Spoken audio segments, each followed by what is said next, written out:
Yeah, with Ray Fuller and is the BluesRockers. BluesRockers, yeah, BluesRockers. Man, you guys have been jamming tonight. You put on a hell of a show. Well, I do it every weekend. That sounds like some kind of movie line or something. Every weekend. Yeah, every weekend. And you had some new guys joining in. Actually, one girl, too. Who all were that? Just local friends sitting in, musicians. Yeah. You know, they got a night off. They come out and sit in. That's great. That adds a lot of flavor to everything. Yeah. You know, we network. You know, they come out, sit in, and we, you know, they're checking out the new club here. Yeah. You know how it is. Yeah, I mean, this is a real nice facility, and I was out here a couple weeks ago to watch one of your buddies, Willie Phoenix, play in his band, and they put on a real nice show. Oh, yeah. Willie's he's a great showman. Great entertainer. Yeah. Absolutely. And one of the things I'm doing, people, they always say, well, Dave, what are you all about? What are you doing? Is, you know, I'm trying to cover a little bit of the local music scene because, you know, I've been told by a lot of people that Columbus and Central Ohio just has a great music scene that a lot of people around the country just aren't even aware of. Ray, what do you think about that?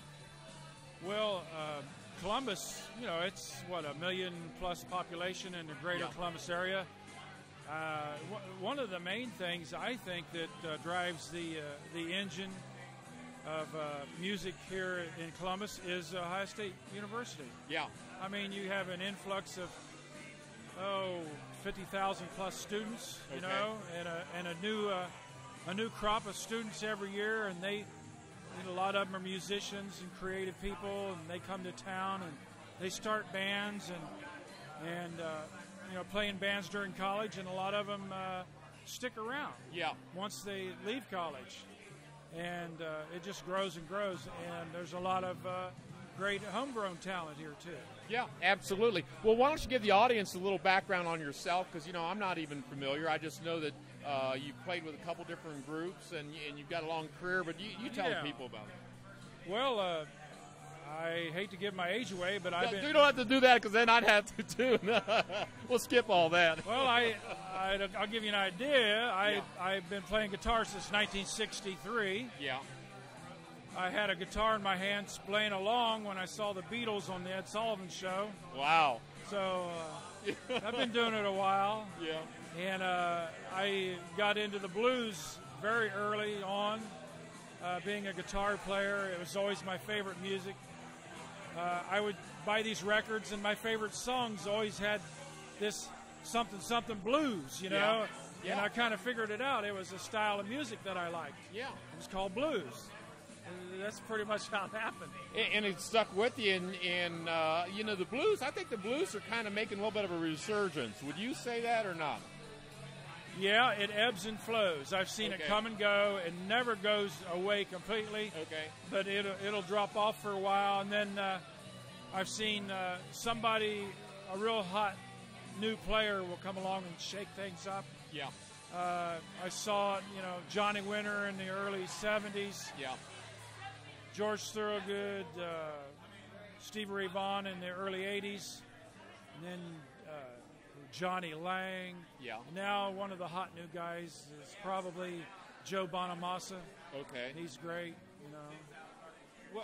Well, guys like me just keep plugging along. Well, you know, but the thing of it is that your style of music and like what you're doing tonight is very enjoyable, and it's it really resonates with the people. And I've actually had a chance to see you play a couple times, and of course I hear so many great things about you. And I've been anxious to actually come out and be able to sit in and do an interview with you. And what do you think about the internet? Because, you know, I did an interview with Dale Watson about a month ago, and he indicated that, you know, the way that you guys have to go nowadays is go with the new media and go online. Right. How are you doing with all that? Well, I had to get a computer about 6 years ago. Yeah. Because everything's done online now. Bookings. I mean, cell phones. People still use cell phones and things to connect, but the way we promote our shows is on the social sites. Yeah. MySpace and Facebook and Twitter. Yeah. People know to go there, and then there's in the business end bookings and things. There are sites like Reverb Nation and Sonic Bids. Okay. See, a lot of clubs around the country only accept EPKs, electronic press kits, from sites like Sonic Bid. Oh, okay. So you just email a place, a venue, and tell them to visit your site and download your EPK at Sonic Bids.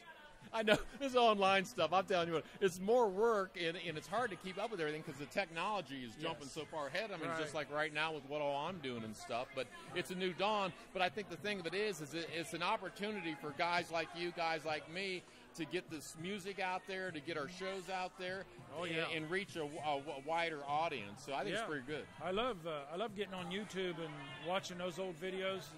You can't imagine people you haven't thought of for 30 years, you know, from back in the 40s and 50s. There's videos of them, you know. I never thought I'd see somebody like Amos Milburn, you know, on a video. Great piano player from the 40s and 50s, one of my favorites.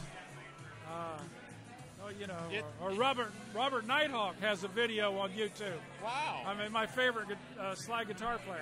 So. Well, see, there you go. I mean, you're getting me up to speed. I got to spend more time on there. But you know, I know you got another set to go here tonight. I got to get rolling.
Tom Sawyer, AC College, ladies and gentlemen.